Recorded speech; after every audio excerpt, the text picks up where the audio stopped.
கிறிஸ்துவில் அன்பானவர்களே, ஆண்டவரும் இரட்சகருமான இயேசு கிறிஸ்துவின் விலையேறப்பெற்ற நாமத்திலே நான் உங்களை வாழ்த்துகிறேன். கர்த்தர் உங்களை ஆசீர்வதிப்பார்.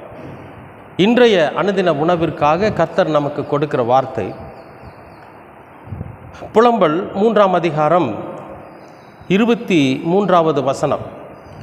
அவைகள் காலைதோறும் புதியவைகள், உமது உண்மை பெரிதாயிருக்கிறது. காலைதோறும் புதியவைகள். அன்பானவர்களே, இன்றைக்கு ஒவ்வொரு நாளும், அதாவது இன்றைக்கு மட்டுமல்ல, ஒவ்வொரு நாளும் அதிகாலையில் நாம் எந்திரிக்கிறப்போ கர்த்தர் நமக்கு செய்கிற ஒவ்வொரு காரியங்களும் புதியவைகளாக இருக்கும். அது நாம் எதிர்பார்க்காததாக இருக்கும். நம்முடைய வாழ்க்கையில் நாம் அதை எதிர்பார்த்துருக்க மாட்டோம். அப்படிப்பட்ட நன்மையான புதிய காரியத்தை கர்த்தர் செய்கிறார். எப்போ அப்படின்னு கேட்டிங்கன்னா, நாம் ராத்திரியெல்லாம் பாருங்கள், தூங்கி எந்திரிப்போம். மனசுக்குள்ளே நிறைய போராட்டம் இருக்கும். நாளைக்கு காலையில் அது நடக்குமா நடக்காதா, நாம் அவங்கள சந்திக்க முடியுமா சந்திக்க முடியாதா, பேச முடியுமா பேசலாமா, இப்படி பல போராட்டங்களோட நம்ம ராத்திரியில் ஒரு சில விஷயங்களை குறித்து நினச்சிக்கிட்டு இருப்போம். அந்த மாதிரியெல்லாம் நாம் நினச்சிட்ருக்கிற சூழ்நிலையில் நம்ம என்ன செய்யணும்னு கேட்டிங்கன்னா, ஒரு அரை மணி நேரம் கடவுளோட சமூகத்தில் உட்கார்ந்து ஜெபம் பண்ணணும். என்னென்னா, நம்ம என்ன காரியத்துக்காக அடுத்த நாள் என்ன காரியம் நம்மை வாட்டி வதைக்கிறதோ, அல்லது என்ன ஒரு வார்த்தை நம்மளை வாட்டி வதைக்கிறதோ அந்த வார்த்தைக்காக அல்லது அந்த காரியத்திற்காக இரவில் ஒரு அரை மணி நேரமோ அல்லது ஒரு 10 நிமிஷமாவது நாம் உட்கார்ந்து ஆண்டவரோட சமூகத்தில் நம்மை ஒப்படைச்சு அந்த காரியத்தையும் ஒப்படைச்சு ஜெபிக்கணும். ஆண்டவரே, நான் இப்படிப்பட்ட ஒரு காரியத்திற்காக நாளைக்கு நான் தயாராகிட்டுருக்கிறேன், அது நன்மையானதாக முடியணும் அப்படின்னு சொல்லி ஆண்டவரோட சமூகத்தில் நம்ம ஒப்படைச்சு ஜெபிக்கணும். ஏன்னா ராத்திரியெல்லாம் நம்ம மனசு சமாதானமாக இருந்தால் தான் நம்ம தூங்க முடியும். ராத்திரியில் நம்ம மனசு சமாதானமாக இருந்தால் தான் நமக்கு நல்ல சொப்பனங்களும் நல்ல விதமான காரியங்களை குறித்து நம்ம யோசிக்க முடியும். இல்லாட்டி திக்குன்னு எந்திரிச்சு உட்காந்துக்குவோம். அப்போ மனசு படபடக்கும், பயமாக இருக்கும், உடம்பெல்லாம் வலிக்கிற மாதிரி இருக்கும். பலவிதமான செயல்கள் நம்மளோட சரீரத்தில் இருக்கும். அப்போ நம்ம திடீர்னு எந்திரிச்சு உட்காந்து தூக்கத்தை கெடுத்து, சமாதானத்தை கெடுத்து, சந்தோஷத்தை கெடுத்து, அடுத்த நாள் காலையில் அதே மனநிலையோடு நம்ம போக வேண்டிய ஒரு நிலை ஏற்படும்.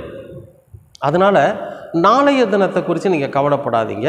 நாளைக்கு என்ன காரியம் நம்முடைய வாழ்க்கையில் நடக்கணும்னு நீங்களும் நானும் முடிவு பண்ணியிருக்கிறோமோ அந்த காரியத்தை குறித்து நாம் இரவில் ஆண்டவரோட சமூகத்தில் உட்கார்ந்து ஒரு 10 நிமிஷம் முழுமையாக, அதாவது வேறு எந்த விதமான சிந்தனைகளும் நமக்கு இல்லாமல் அந்த காரியத்தை ஆண்டவரோட சமூகத்தில் ஒப்படைச்சு நம்ம என்ன செய்யணும்னு கேட்டிங்கன்னா, கண்களை மூடி ஜெபிக்கணும். ஆண்டவரே, இப்படி ஒரு காரியத்தை நான் நாளைக்கு காலையில் செய்ய போகிறேன், இப்படி ஒரு நபரை நான் சந்திக்க போகிறேன், அல்லது இப்படி ஒரு நேர்முக தேர்வுக்கு நான் போக போகிறேன் அப்படின்னு சொல்லி ஆண்டவரோட சமூகத்தில் நம்ம ஒப்படைச்சு ஜெபிச்சு உண்மையாக ஜெபம் பண்ணிவிட்டு அடுத்த நாள் காலையில் நம்ம தூங்கி எந்திரிச்சு அந்த காரியத்துக்காக நாம் நம்மை ஆயத்தப்படுத்தி நாம் புறப்பட்டு போகிற போதோ அல்லது நம்ம செய்ய துவங்குகிற போதோ ஒரு புதிய காரியத்தை கர்த்தர் செய்யும்.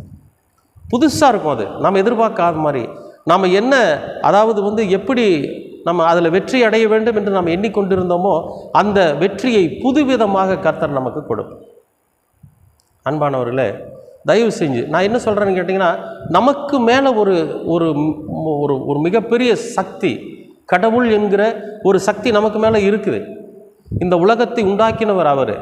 நம்முடைய ஒவ்வொரு காரியத்தையும் நம்ம உட்கார்றது, நம்ம எந்திரிக்கிறது, நம்ம நடக்கிறது, நம்ம போகிறது, நம்ம வர்றது, நம்ம பேசுறது என்கிற பல விஷயங்களை அவர் அறிந்திருக்கிறார். அனுதினமும் நம்மளை கூர்ந்து கவனித்து கொண்டு இருக்கிறார். அதனால் நமக்கு என்ன நடக்கும் அப்படின்னு கேட்டிங்கன்னா, புதிதான காரியங்களை செய்வார். அதைத்தான் இங்கே புலம்பல் சொல்கிறார். என்ன சொல்கிறாருன்னு கேட்டிங்கன்னா, அவைகள் காலைதோறும் புதியவைகள், உமது உண்மை பெரிதாக இருக்கிறது.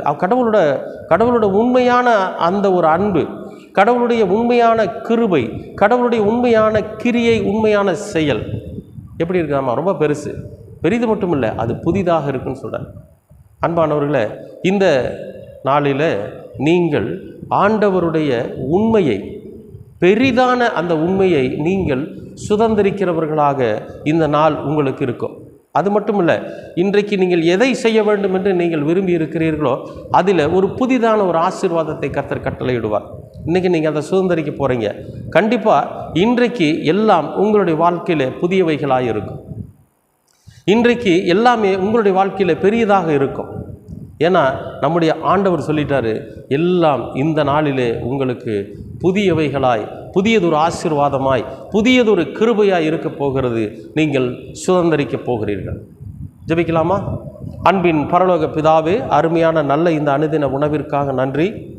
இந்த நாளை நீர் ஆசீர்வதித்து கொடுத்திருக்கிறீர், அதற்காகவும் நன்றி. இந்த நாளிலே எங்களுடைய வாழ்க்கையில் புதியதான ஒரு ஆசீர்வாதத்தை கர்த்தர் நீர் தரப்போகிறீர், அதற்காக உமக்கு நன்றி செலுத்துகிறோம்.